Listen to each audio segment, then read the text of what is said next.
Hi everyone, I am the Quiet Storm. And I come to you today from this poorly lit area to provide the first episode of my new series, The Daily Gripe, which is basically going to just be me voicing my opinions on things in my life and in the world. Hopefully some relatable topics. So yeah guys, new location. My mom and stepdad just got back from their honeymoon, so I've had to relocate out of the living room into my cramped, ratty little bedroom. I am excited about my new series. And don't worry, I'm still doing my story. I'm trying to figure out a schedule for making the videos, or at least posting them. I may record a few in one day, I don't know.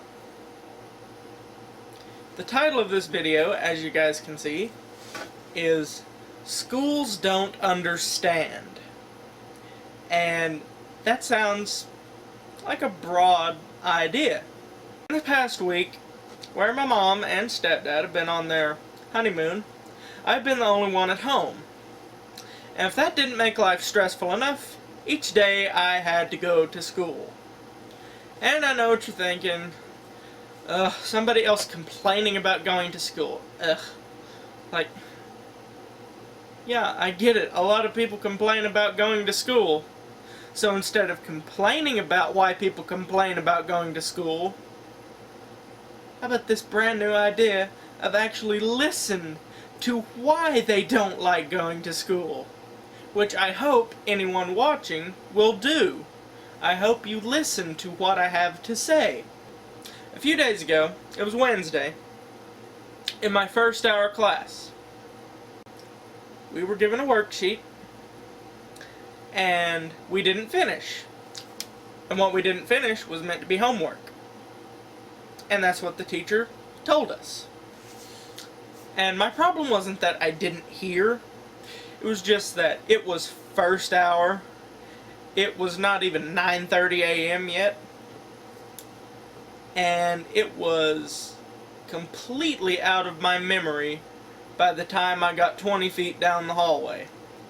So, I come into class Thursday morning, entirely unfinished on the worksheet. And what typically happens, you know, a teacher will ask, how many of you are not finished with this worksheet? Awkwardly raise his hand. But no, that didn't happen. I had the grand total of about 1 minute to scramble and do as much as I could before it were just, okay, I'm handing out red pens, it's time to grade. And my paper was only about 2/3 completed, maybe a tiny bit more. And it was like, you know, pass to the person behind you and grade the paper. Anyway, we grade the paper, and I got most of everything I completed correct. But I still ended up with a grade that wound up being probably a mid-range C, maybe a low C, I'm not sure. Like, it was 50 points, I got 34.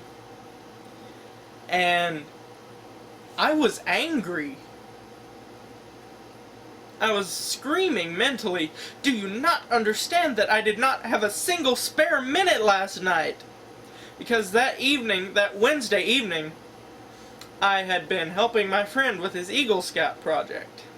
And that took me from 3:30 until 8.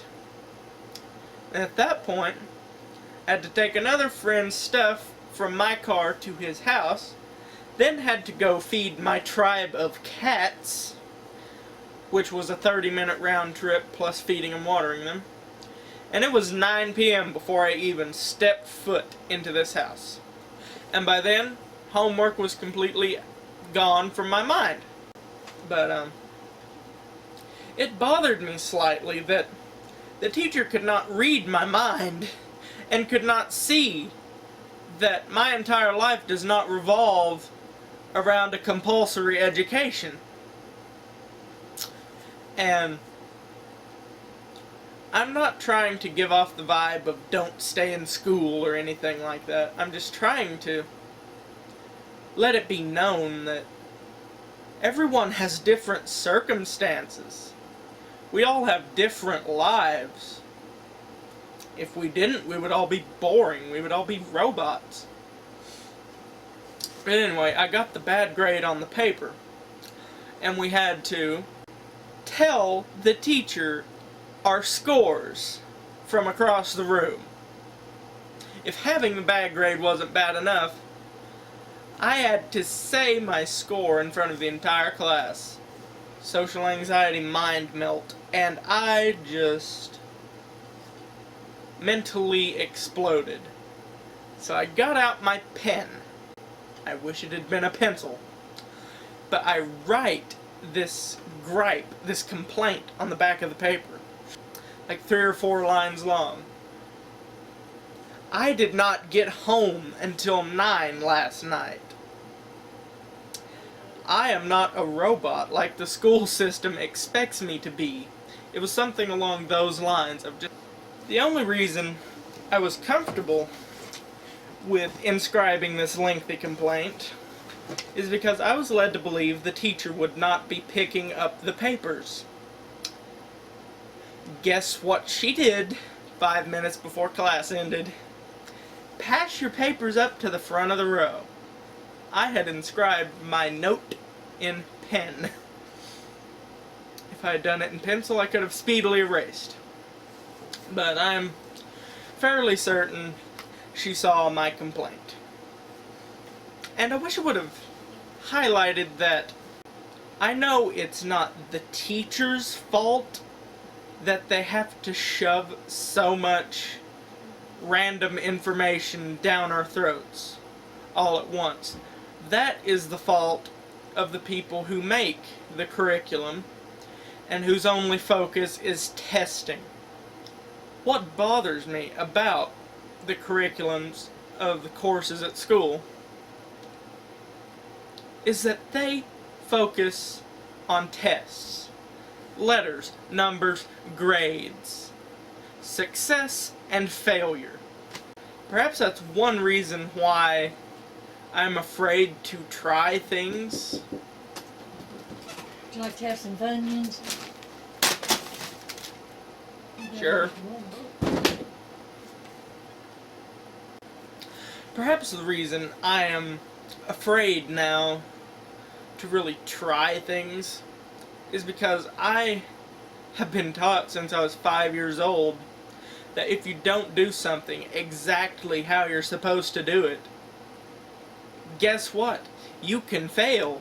You lose. You fail at life. At least that's how it resonated in my mind.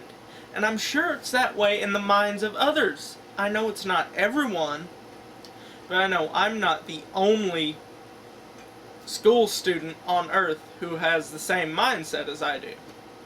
And it's not just any one particular class where they just throw random information at us for the purposes of testing.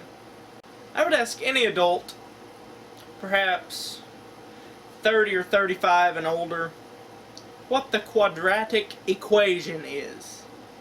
For those of you not familiar with the quadratic equation, it is that negative b plus or minus the square root of b squared minus 4ac over 2a.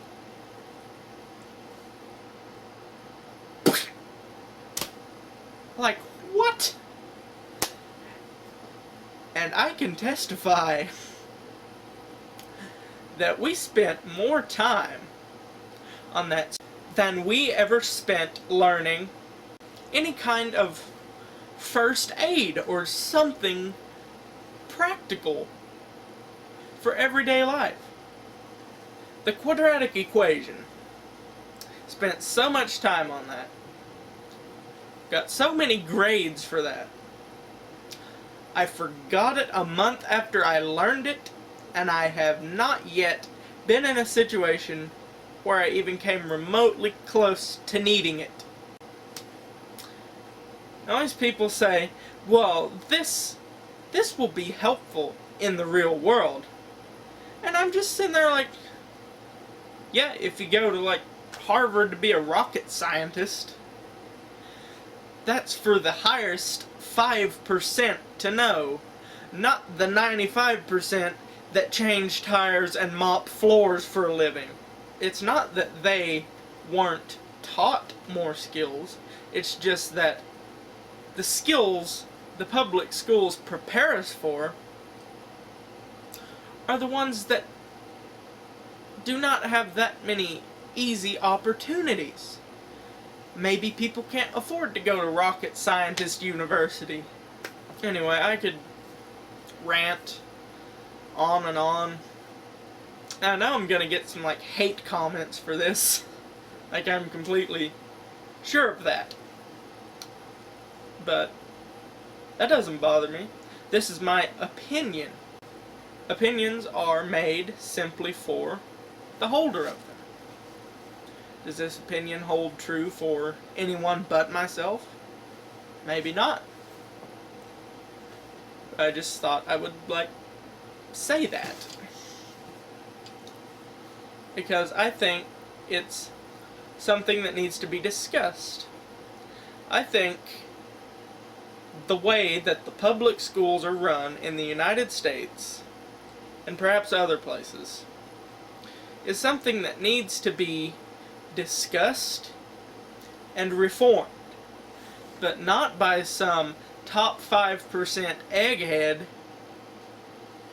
who had enough money to land the job of state superintendent, aka ex-Oklahoma State Superintendent Janet Barisi, who was, a dentist.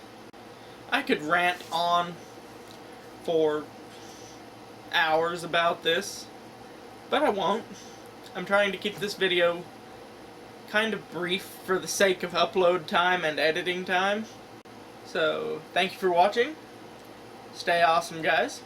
And stay tuned in the near future for my story, Chapter 2, and perhaps some other new series along the way. I don't know yet. So, goodbye.